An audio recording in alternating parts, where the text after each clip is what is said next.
All right, this is going to be a summary of just some of the highlights of the first chapter in our textbook. And in this first chapter, the author focuses on 7 themes for the whole textbook. And the whole textbook is big, and our course just covers a portion of it, just the first third of it. So we got BIO105 kind of covering some chemistry and some introduction to cells and genetics. So sort of the nuts and bolts, and then the second semester is BIO107, and that's ecology and evolution, populations, and then some USM students take BIO109 as well. Some subset of bio majors take 109, and 109 is about animal and plant physiology, so functional biology, and that's the whole textbook, and the author is introducing the whole textbook, and so the author lists these 7 themes, and we can learn the themes and then go on to recognize that our course is a subset of that, so we're going to have our own themes for our course. And then the other part of Chapter 1 is some introduction to some scientific research and sort of engaging you in science. So here are the themes that the authors list in each section of the first chapter, like that, and we'll talk through them. And then that's for our whole textbook. We're going to have 7 themes just for our course, and these 7 themes are not in your textbook. They're ones that I made up, and they are here. And so let me first point out that it's a handout, and if you go to our website, we're going to have some handouts, and they fit in, let's see, here. So if you go to a BIO105 handout, you'll find that there's a link to handouts, and I don't physically hand these out, but they're just some images and examples that are especially valuable. And so there's our first one, 7 themes for our course, and they're just there on our website.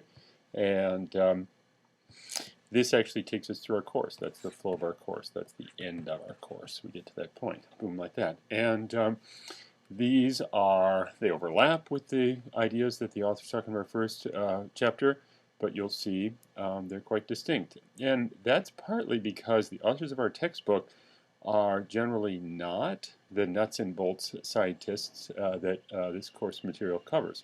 And instead, they're more authors for that second semester course and populations and ecosystems. And so we're bringing this expertise to our course. Here are the themes the authors go through, and evolution is one. And you'll see I made a little mini lecture coming up on evolution, because evolution is not simply one of 7 themes. Evolution is all pervasive, and it's you can't escape it in biology, and that's because in another example I talk about that it is both a process and a pattern. And the pattern of life is the product of evolution, and all aspects of the patterns of life in you and around you are examples of evolution. So the authors take care of it as the theme, and for us it's everywhere. So here are 7 themes, and evolution is a major part of every one of those. And one of the reasons why is because evolution both explains the similarity in life and the diversity. So we've got you, we've got your dog, and you are similar. You both have fur, you both have insulin, and lots of similarities because you're both mammals, so you're closely related. But also there's differences, and evolution describes both that retained similarity that is shared because of our last common ancestor, and also the diversity that has arisen as our paths diverged during evolutionary time. And so everything we talk about fits into that, and we'll talk about evolution a lot in our course. Here's just an image from that mini lecture that I made about evolution being a process and a pattern, and in that I use this comparison of a snake crawling being a process, and the trail behind it is a pattern. So we'll talk a lot about evolution because the fact is everything we learn about in the nuts and bolts of our course is this pattern. Then the authors have this emergent properties, the whole is greater than the sum of the parts, and it's interesting because again our authors tend to be more ecosystem population-based scientist, and in our course, we conclude just the exact opposite. The whole is not greater, and that we could break apart the whole, break you apart, break you down to your components, and understand you. And that approach has been done very, very successfully for the discoveries in this course. And that approach is called reductionism. And reductionism is creating huge amounts of biological data. And just to give you two terms, traditionally, biology is a hypothesis-based science, so you make a hypothesis and test it. This reductionism approach has had so much success that labs look like this now, and instead of having hypotheses drive the science for us, many of the scientists that are moving the topics in our course forward are practicing what discovery science is, and that is just collect lots of data and then make a hypothesis. So we could start out and we could study insulin as one example of a protein in the cell, and we could make hypotheses about insulin, or we could just gather data about all the proteins in the cell and figure it out later. Kind of like that. Yep. And we just back up a slide here to show you that, again, BIO107, and sort of the tendency of the authors in our book is more toward the superorganismal, or at least the organism, and BIO105 is really down at that molecular level, like that. So we're going to look at this scale down, and there's another handout we'll get to that helps us appreciate these range of these scales. The biggest thing we're going to look at is a cell, and we go down to atoms starting tomorrow, like that. All right, and then in the themes, again, from the chapter 1 in the book, organisms interact with the environment. There's energy transfer. Again, you know, the focuses on the level of organisms in their environment, and in our case, we'll deal with some of this. We'll introduce some of this because in BIO107, you'll want to look at this figure again. But in our course, what we'll do is we will introduce some of the metabolic pathways inside that giraffe and inside that tree in order to set this basis for understanding how they fit together. Then a really important concept in biology is this theme, and this is a big part of our course too. Structure relates to function and vice versa. In that first mini lecture, I talked about insulin and the structure of insulin, and it relates to its function. Just in the same way that a screwdriver is used for screwing in screws, its structure relates to its function, and that's very true throughout biology. We're going to be down at this level. It's really easy to see at this level where you know different species of birds have different shaped wings depending on their lifestyle for soaring or diving, etc. In that same way, down at this molecular level, structure relates to function in just that same way, and vice versa. So that's that theme the author talks about. And then these last three themes are really much of the heart of our course, BIO105. So we're going to really focus on the cell as the basic building block of life, and we'll do some genetics, and we'll study some DNA, and then we'll look at some pathways of regulating information flow and energy flow through cells. So the author talks about that, and that's a big part of it, of our course. So then the other section in your book is an introduction to science research. Here's a figure from your book, and the bottom line is when we're talking about science, science is very simple. Here's a person who's got a broken flashlight from your book, and they're just coming up with hypotheses of what might be going on. So people do science every day, and many different ways, and the authors introduce that. Here's something just to show you. Here we are reading along in your textbook, and as part of the Introduction to Science Research, the authors describe this experiment on snake color mimicry. And so here's just a question from an old test. You see it, and it's a multiple choice test, and it's a specific question. And I just wanted to show you this now because in addition to describing general principles and ideas, in the textbook and also in these little lectures, there are specific facts and details that you need to be learning in order to answer questions on a multiple choice test. So you don't have to memorize this, but you have to study it well enough to understand their experimental design and terms like control group. So we have figures like this and talk through these concepts, but also questions on the test will be very specific. So again, you should look at the example tests that are on the web to see how you should study both the book and the lectures, because questions will come from each and they'll be quite specific. They're not going to be tricky. There are many facts in our course, and so they don't have to have tricky. We don't have to have tricky questions in our exams. We can just have specific questions about details.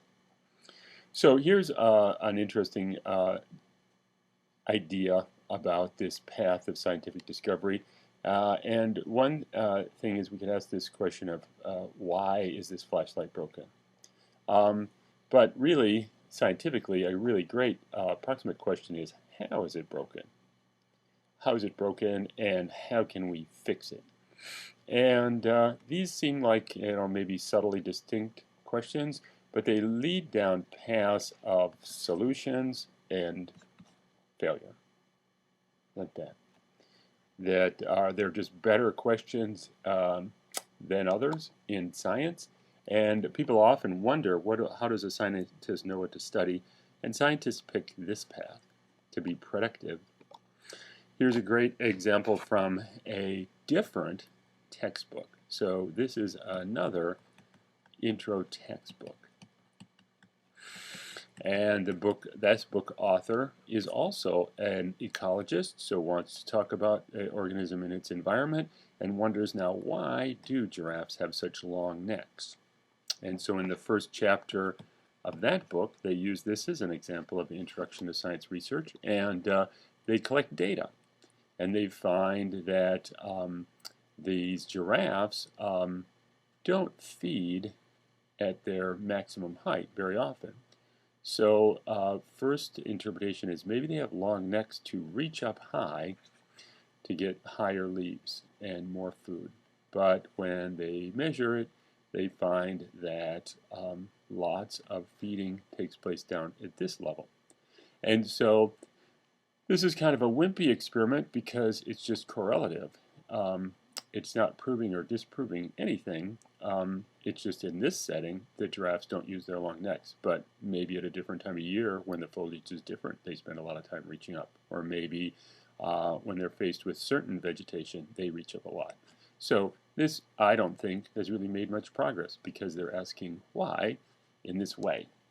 And there are other questions that we could ask and other ways to ask questions. One thing that would be really nice to do would be this kind of experiment, where you just somehow delete the giraffe's long neck and ask, now how does this guy compete and differently in its environment? And that's an impossible experiment to do, of course, but in our course, simple organisms like fruit flies were studied, or we already talked about insulin, and scientists can study defects with insulin. So not by surgery, but by genetic manipulation, they can manipulate insulin and knock out the gene for insulin and see the effect. And so in our course, there's lots of knowledge that is based on experiments similar to this, where a dramatic difference is made in an organism and then a test is made to ask whether it functions well and maybe how does it function differently, like that. And that how question is a better question. Instead of asking why, lots of scientists that contributed to knowledge in our course asked how. So instead of looking at the giraffe in its environment, they looked at the giraffe's body and said, how do they have such long necks? And the answer is, well, they don't have more neck bones as us. They have the same number of neck bones as other mammals. It's just that their neck bones grow more. So that's a how, and that's a good how because it tells you something about bone development. And development is really important in understanding bodies. So in like evolution being a two-sided coin, the giraffe looks like us in that it has bones in its neck, and the giraffe looks different than us because the bones grow at a different rate. If we could understand those differences, we'd understand a lot more about human bone growth. So sometimes scientists turn to an exceptional organism that has unusual feature, like unusual bone lengths, to see about how do bones grow at different rates. And here's an example of that.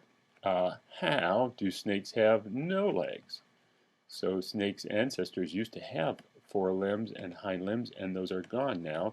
And scientists can ask a question: what gene changes have occurred? What genetic information has changed so that they can no longer have legs? It turns out there's a reason they don't have front legs, and scientists have figured that out by looking at the whole information in the genome of a snake. And it's a different reason for why they don't have hind limbs. And we'll get to that later in our course when we talk about development, because these are examples of developmental biology, how things grow. Here's one other thing is, how did vertebrates evolve such diverse forelimbs? So here's the forelimb of a human, bat, and horse, and you can see by the coloring that several of the bones are comparable bones, and the ancestor had a common limb that diversified. So again, similarity and differences. And if we could understand the development of one, we would probably understand the development pretty well of all of them, at least that similarity, and we'd be able to point to likely differences. So the studying of how and bone development is powerful because organisms are related, and so it's part of this evolution pattern. That similarity and difference is this pattern. It can also be very valuable literally, because when we study bone development, we can learn about human health, like that. And that is something we don't talk that much about directly in our course, but the driving motivation and driving force of most of the knowledge that we'll learn in this course is been based on a desire to understand human health and improve human health, like that. And so here's just one more image from the first chapter, and part of the first chapter is just to get you excited about biology, and so we'll try to do that all the way through our course. And you know, people are studying biology and studying these different aspects of it. There are so many different angles and levels to study biology that are fascinating. And so we're going to be talking about that. We'll talk about the people involved, and this is just an example of that, where this is something that I made up. And I made up that biology is really can be thought of as a three-legged table. And in the next mini lecture, I'll talk about that. Organization of biology is a three-legged table.